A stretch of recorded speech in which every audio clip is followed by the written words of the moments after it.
Welcome to the Learn It section for Module 1. In this lesson, we're going to talk about knife skills. And knife skills might not be something that you think about as being necessary or important for a registered dietitian to have, but anyone who finds themselves in the kitchen, and most of us will at some point in our life, could benefit from a healthy dose of knife skills. Not only will this make your cooking safer, it will also make it faster, and it will make your food products turn out better. When you're able to cut things in an even way, they're able to cook more thoroughly, cook at the same time, and it results in a better finished product.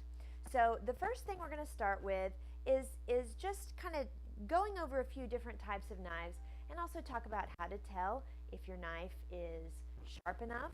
And then we're going to go over how we do some routine cuts in the kitchen.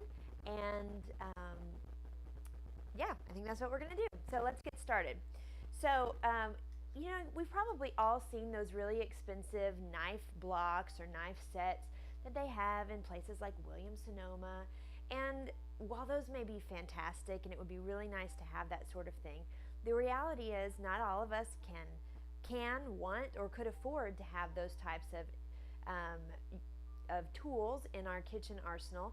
And the other side of things is that it's probably not the reality for many of our patients either.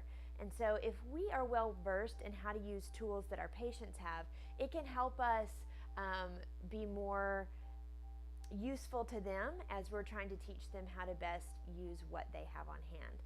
So really, I'm just going to go over a couple of different styles of knives, but for the most part, you can get done with just a couple of knives pretty much all of the jobs in the kitchen. So the first knife that I'm going to talk about, which is really our workhorse knife, is going to be the chef's knife. This is going to be the knife you use for most of your chopping and your slicing. It's really going to be one that you use every day, probably, in food preparation. Now, you can get one. This is a solid piece of metal here. They have the kind with a separate handle. If you have that kind, you would want to have the rivets going all the way through the handle. It just makes it a more sturdy tool. I also have this one. I believe I got this from a set at Costco or TJ Maxx. You can find some really great deals there. I love the size of this one. It's really lightweight and is easy to use, and it was not very expensive either. The key to having really functional tools and really functional knives in your kitchen is to keep them sharp. And that's something that took me a long time to learn that lesson, but really when you have well-sharpened knives, it makes your job in the kitchen so much easier.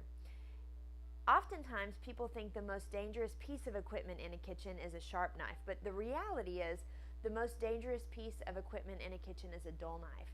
And the reason for this is a dull knife requires a lot more pressure applied to make a cut. It can slip off of food more easily, and if you slip off, it's more likely that you could cut yourself. So a sharp knife really is much safer than a dull knife, and keeping your tools well honed, I guess, will make your job as a home chef better. And this is a great lesson to teach our patients. So, talked about the chef knife, a couple of different size options. You really want to size that based on your size as well. Paring knife is going to be a small blade. This is really good for coring vegetables, peeling things. This is going to be your other workhorse of the kitchen. Also a serrated blade. This is great for slicing bread or very delicate vegetables like tomatoes. And I was going to show you a special knife that I have. I don't know if you can see it very well. I'll hold it up so you can see a little bit better. This is a small serrated blade. This is actually called a tomato knife. I do a lot of cutting tomatoes, and so I actually love having a small tomato knife that can be used for cutting cherry tomatoes in half, coring tomatoes, slicing tomatoes.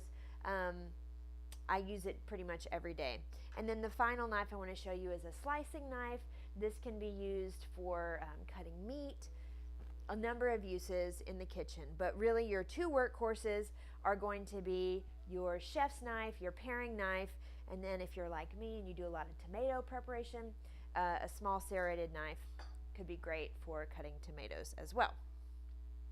Okay, so how do you know if your knives are sharp or not? Well, a great trick for knowing if your knives are sharp is just to take a regular sheet of paper. And what you're going to want to do is hold the paper on the long end. You're going to take your knife, you're going to slice down and away. And if your knife can cut through the paper with no resistance, then it's probably in good shape. If you have a knife though that requires a little bit of sawing, or it starts to tear the paper, that knife could use to be sharpened. So I'm going to set this knife aside. I need to do a little bit of work on that. To sharpen your knives, you can get an electric knife sharpener, or just a manual knife sharpener. You can use a sharpening stone. There's a number of resources that you can use for sharpening your knives, and there's some great videos on YouTube that will walk you through that process as well. So before you start chopping or cutting, I want you to take inventory of the knives you have, make sure they're nice and sharp, and then we'll get started cutting. So let me set this aside here. Okay, the first thing we're going to do is ready our cutting surface. And in order to safely cut, here's a little trick for you. This is just simply a paper towel. I've dampened it, and what I'm going to do is set it down on my countertop here. And when I set that paper towel down, and then I set my cutting board on top of it, it makes a nice firm foundation here. This cutting board isn't going to slip, and that is also going to improve safety in the kitchen. So that's really important. Okay, so today what we're going to do is cut a number of different vegetables. I'd love for you to practice this at home. We're going to be practicing this in lab as well. And then the vegetables that we chop up when we're in lab, we're going to save those things and use them in a recipe. We're going to freeze them and use them in a recipe a couple modules away. So today what we're going to be working with is carrots, celery, onion, some garlic, and a red pepper. So we're just going to practice a few different knife cuts and chop these vegetables up as you are preparing your own food at home. Practice the skills that you learn in lab today, and maybe you're someone who already has knife skills down, and that's awesome. But if not, maybe these will be some new skills for you that can help your own food preparation at home. So I'm going to start with a chef's knife. I'm going to go to my favorite one here. And when you are preparing yourself to cut, sometimes the tendency is to maybe want to put your finger on top of the blade, or to hold it maybe pretty far back. But what I want you to do is to really choke up on the knife. I don't know if you can see here how I'm gripping it. Kind of grip it like you're gripping a bicycle handle, and then move your knuckle up just a little bit. When you are cutting, you're going to want to keep the tip of your knife down and do this sort of motion. And when you keep the tip of your knife down, you can do this repetitive rocking motion. It takes stress off of your arm and your joint, so you won't fatigue as much if you're doing tons of chopping. It makes it more efficient, and it also makes it safer. So when we are looking to chop vegetables, we want to remember this grip of our knife, and then we also want to remember what our other hand is doing.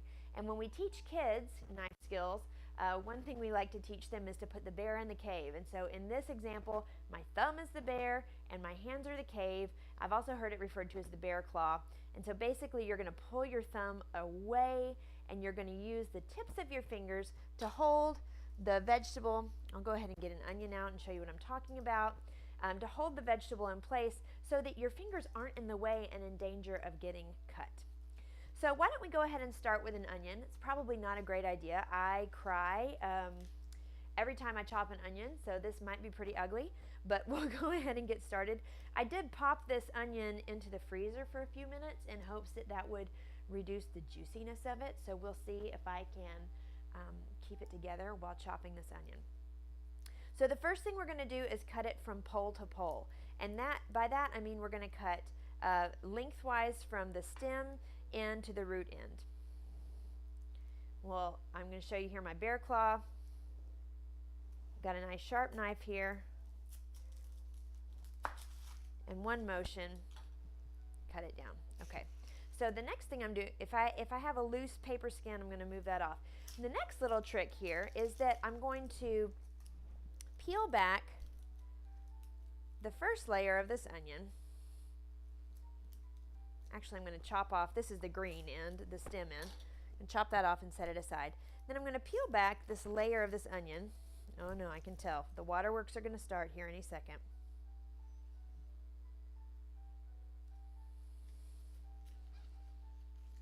sometimes you may actually have to pull back the first layer of the onion to get the peel off.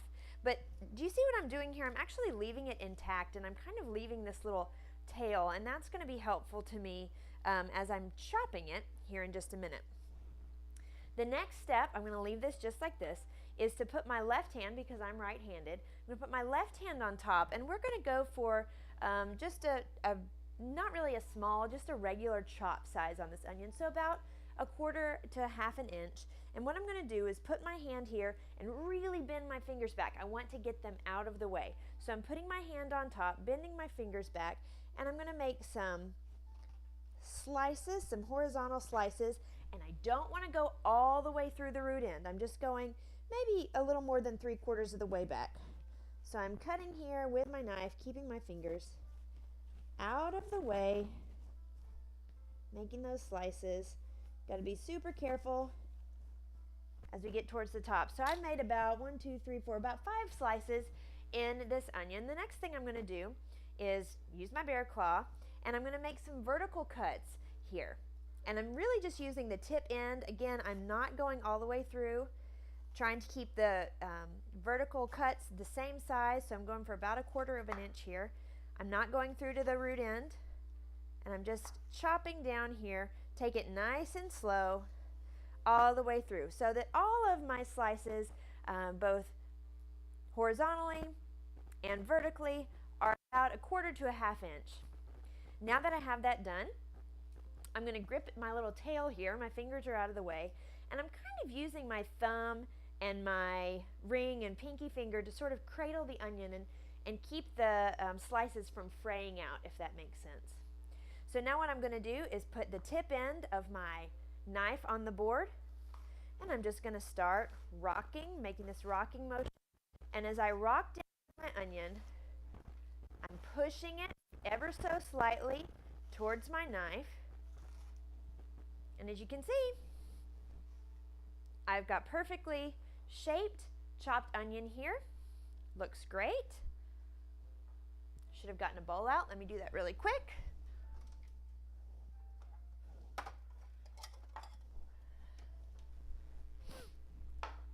And put my chopped onion here in this bowl.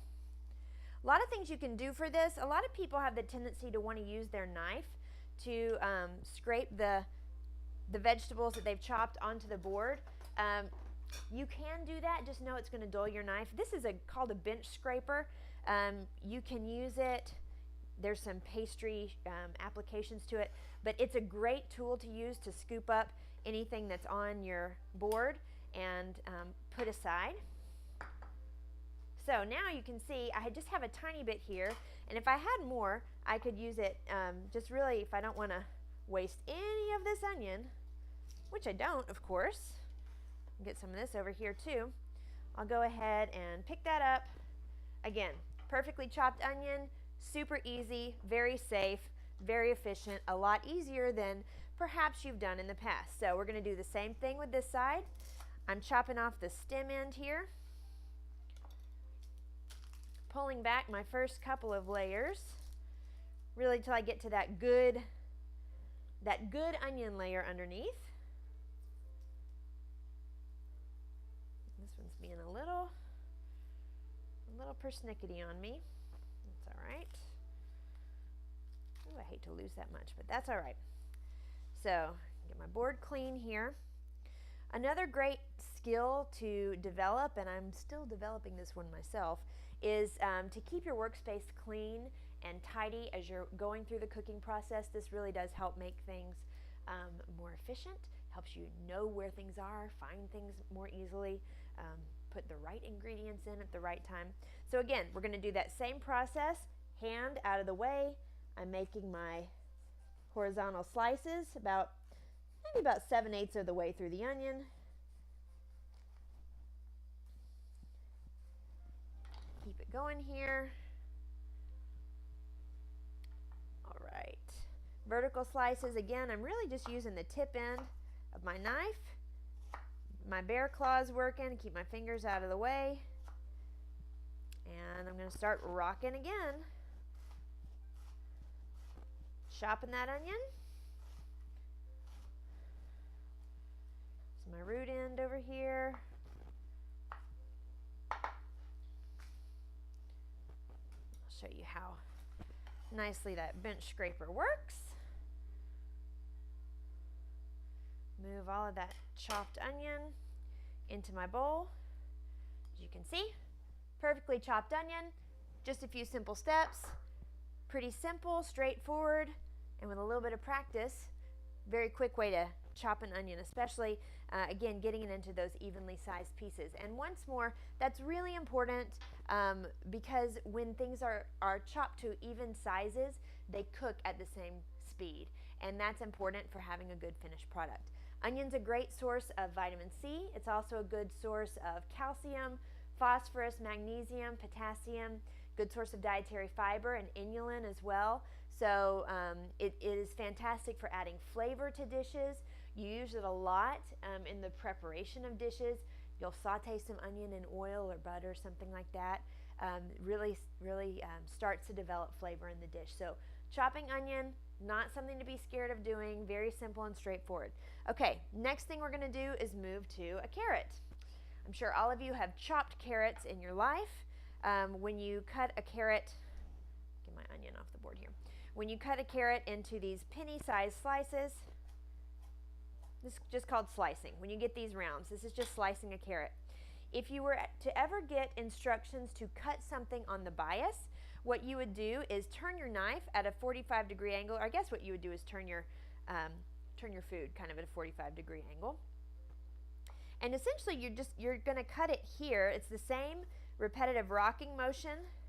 You're just kind of pushing the food in at that angle, and that results in these oval-shaped slices you can see here. So this would be cut on the diagonal or a horizontal slice here.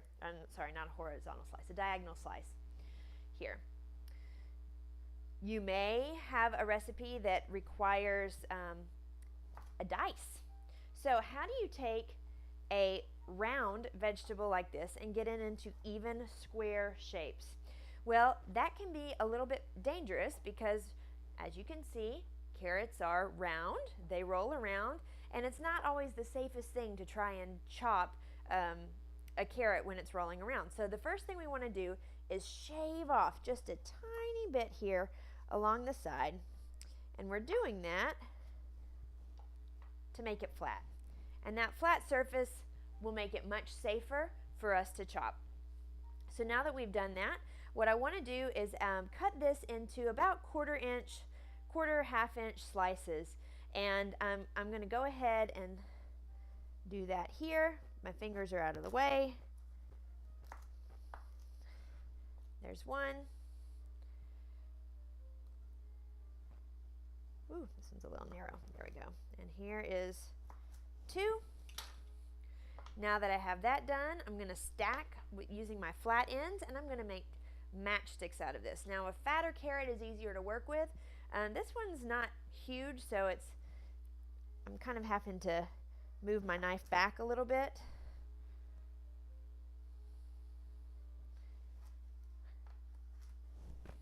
But you can see that I get some pretty even sticks here. And with this one, I'm not going to try and stack.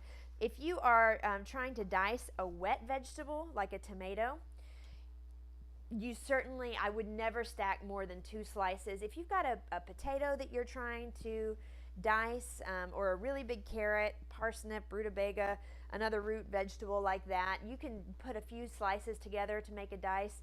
But for something that's wet, I would never stack more than a couple together. So now we just gather up our matchstick pieces like this. I'm going to line them all up and do the same thing. I'm just going to do my chops here. Can move it through using my bear claw.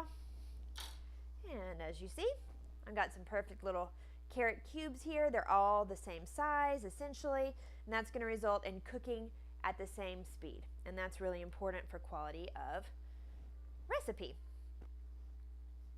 All right, so celery, couple different preparations here. First thing I'm going to do is chop off the root end. You may have instructions to slice celery on the bias, similar to the carrots, you're going to do the same thing. Turn your knife, chop, chop, chop. You get some nice angled celery slices there. You might get instructions to dice celery, and if that's the case, one little trick that I love, and this one's super curvy, but one trick is to put the tip of your knife down, kind of drag it through. I've done this evenly, so as you can see, what I've essentially done is split this celery into 3 pieces. I'm going to turn it over and get a little bit more control and move it through just like I did with the carrot. And that's going to result in some beautiful little cubes of celery. This is great when you're maybe starting a soup and you need celery, onion, and carrot. That moi pois makes such great flavor, depth of flavor. You need those pieces all to be about the same size. So what I'd love for you to practice at home, get you some celery, some carrots, some onion, and practice doing these cuts, especially chopping and dicing, just because that is something that you will use so much as you're preparing food. And for those of you who have been cooking for a really long time, you may have developed your own method for how you cut, but maybe there's a few things, a few new techniques that you could learn to speed up your production or to make things just a little bit easier on you. So at this point, we've chopped some onion beautifully. We have some great celery and carrot here going on, and then the next thing that I want to show you is minced garlic. So as you know, you can buy a jar of minced garlic at the grocery store. That's great in a pinch. I always keep some in my refrigerator in case I don't have fresh garlic, but if you can use fresh garlic, it's always going to have more depth of flavor. It's going to taste better. So I love to use fresh garlic whenever I can. Now, if you have a garlic press, that's great. I have one that I really love. I can put my bulbs or my cloves of garlic directly into the garlic press with the skin on. Use it that way and just press it right out. It makes things nice and fast. But you don't have to have a garlic press in order to mince garlic really well. What you need is a chef's knife, and so that's what we're going to use here. So all I have is I have a clove of garlic. It still has most of the skin on. So the first thing I'm going to do is put the flat of my knife here on top of the clove of garlic, and I'm going to use the flat of my hand, the heel of my hand, to give it a whack right there.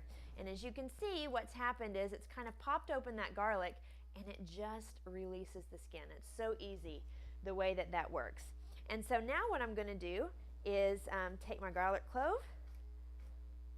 Using that same grip on my knife, I'm making little slices. And then I want you to start very slowly with this, but this is where you get to kind of practice that chopping back and forth that you see on the Food Network or any kind of cooking show that you may watch. Remember, if you are using this kind of mincing technique, if you're right-handed, then your left hand's going to go on top of your blade, vice versa if you're left-handed, but make sure you keep those fingers out of the way of the blade. And so what we're going to do here, I've got a great grip on the knife. You can see really strong grip on the knife, and what I'm doing here is I'm just going back and forth, chopping over that garlic. I kind of round it up, change the angle of my knife, clean it off here and there. So I'm making sure that I'm actually chopping the garlic each time I pass through until I get what are these teeny, teeny, tiny little pieces of garlic you can see here. So this works really well. Sometimes you might need it even finer, or you might need to kind of create a garlic paste. And if that's the case, what you need to do is take the blade of your knife after you've minced it, and you're just gonna run over those garlic. I wish you guys could smell this. It smells so good. And so